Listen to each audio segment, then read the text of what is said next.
Hi there, Sandra here. I'm going to go through all the new functions that are in Shortcuts Lot 6. So I've got my crib sheet here, courtesy of Sandy. I'm going to go through them all.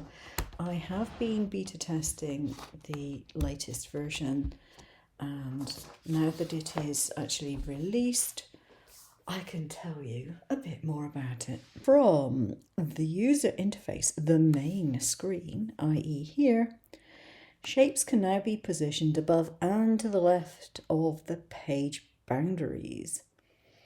So we can actually go to View and we can zoom out.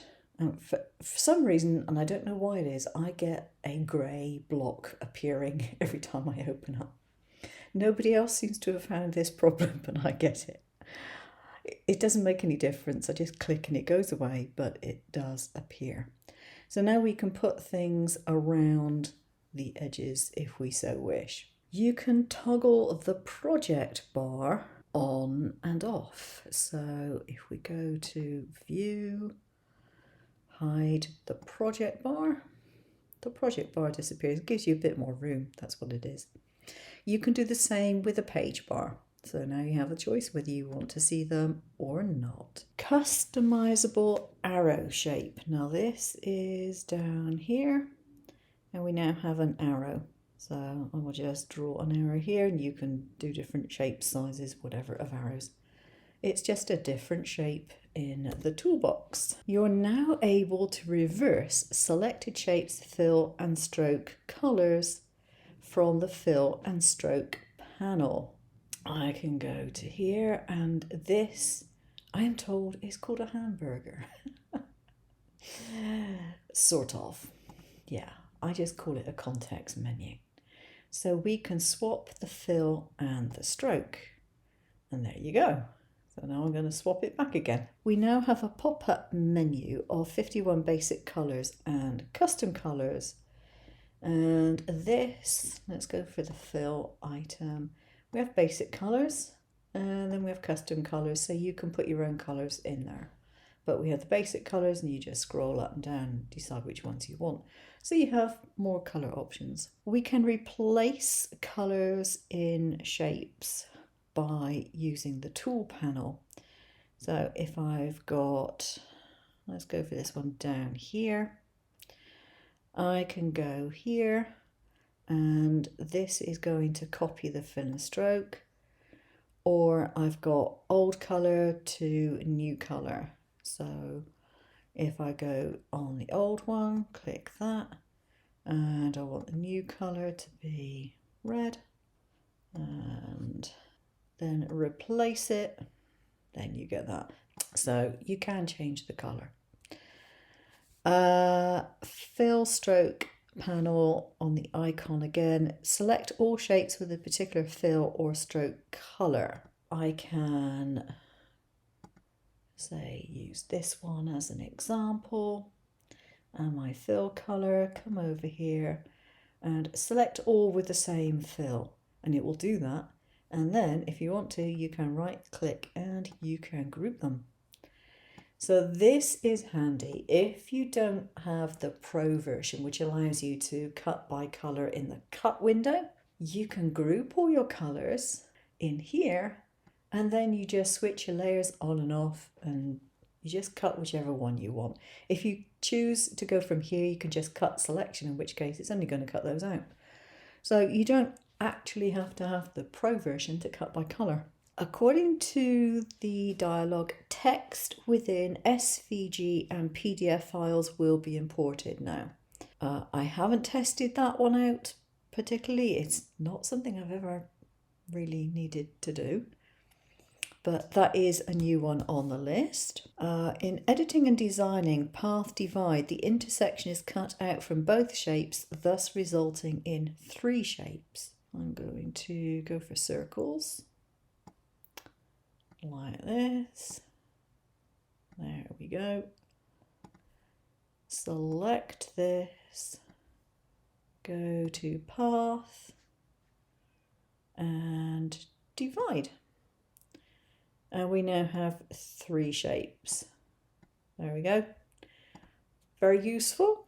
Nice to know we got that. There's another one which is path divide below, which is similar to intersection but retains the original below layer. So very similar, but just retains what you had in the first place. Now, next one, modify corners. Let's go for a library shape, shall we? And I'm going to pick this one up just to have something different on the screen. Make it a lot bigger. Okay, so this is in the editing and designing path, round corners. So it's under the path menu and it will round them according to the figure in here. So there we go. And it has an auto preview on it, or you can update the preview and then click OK. And it's changed the shape. Now this is great because it gives you greater access to different shapes without having to actually blend shapes together. This would have been a difficult shape to do otherwise. Okay, the next one is path flattening, and I know that this one is going to be a popular one, particularly with those who want to do vinyl cuts. I'm going to change the colour here and go for text. I'm going to put red text in, I think. Okay, and just go. Hello. There we are. So I've got some text and I've got a shape and I want to put it in here. Now, if I wanted to do that normally, I would go for a knockout effect. But you can't always do a knockout if it's got more than one layer of text and shapes and things like that. You can't necessarily do an object knockout. So you can go to the path and you can flatten it. Now it looks exactly the same, but if I take this, you can see that it's taken that out of there. Data source. I have done a separate video on data source. Data such as a list of names and addresses to fill shapes with each name, sequential dates and numbers, plus importing images and colours for different items. So you generally use a spreadsheet which has got the information. You import the information from a spreadsheet. Effects, line fill. We've got optional pattern fills besides straight lines. I've done another separate video on this one. And we have linear, fade radial, fade linear, contour and raise. I'm not going to show you all of them, but those are what we're talking about there.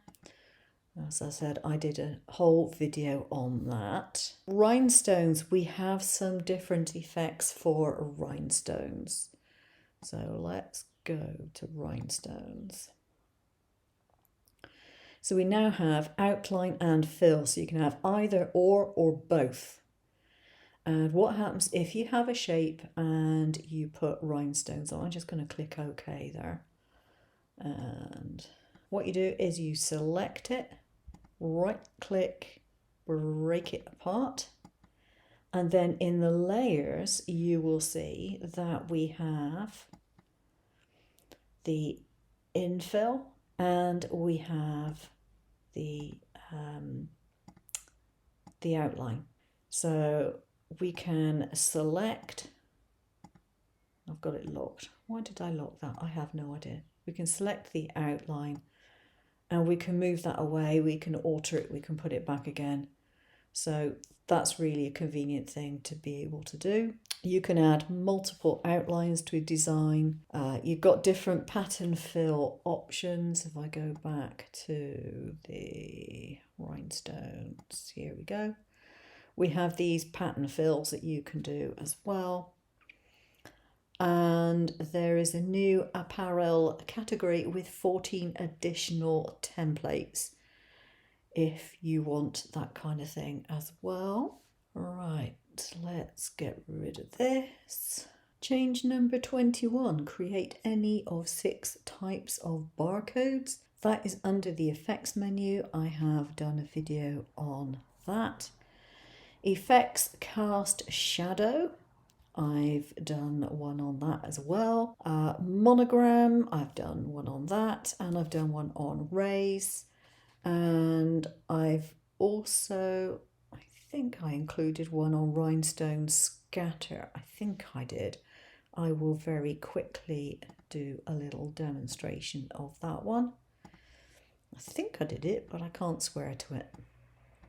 Okay, so if we go up to effects and we do Rhinestone scatter, we have various options of changing things, and you can change the color as well if you want to, or add custom colors.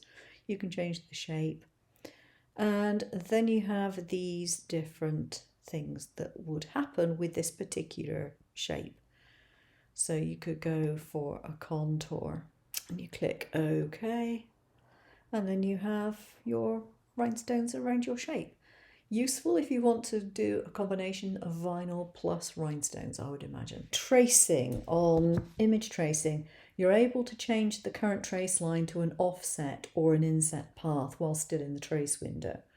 So basically you can do the offset while you're still tracing, and it will import with an offset or an inset depending on which you've set it to.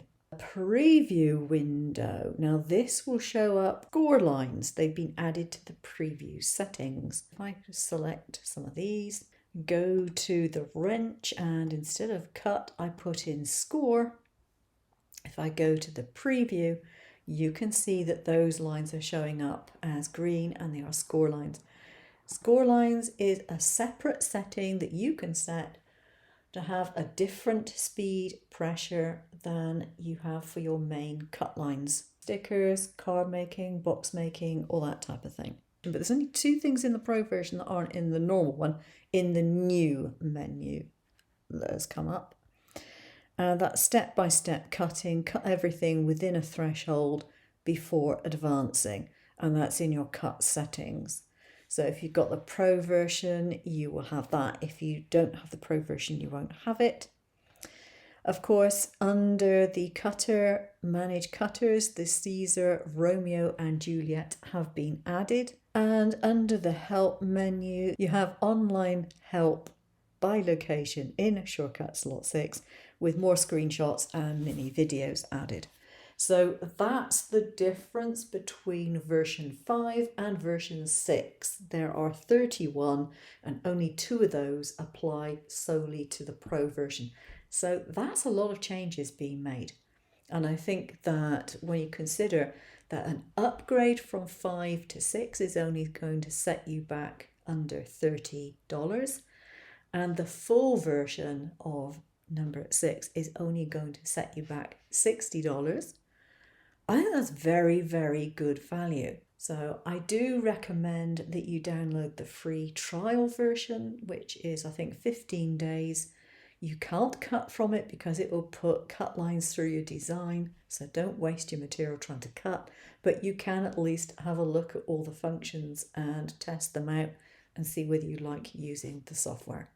Okay, so that's it. That's my take on the differences between number 5 and number 6. Phew, a lot of things to cover. I hope you've managed to stick around to the end. Take care now.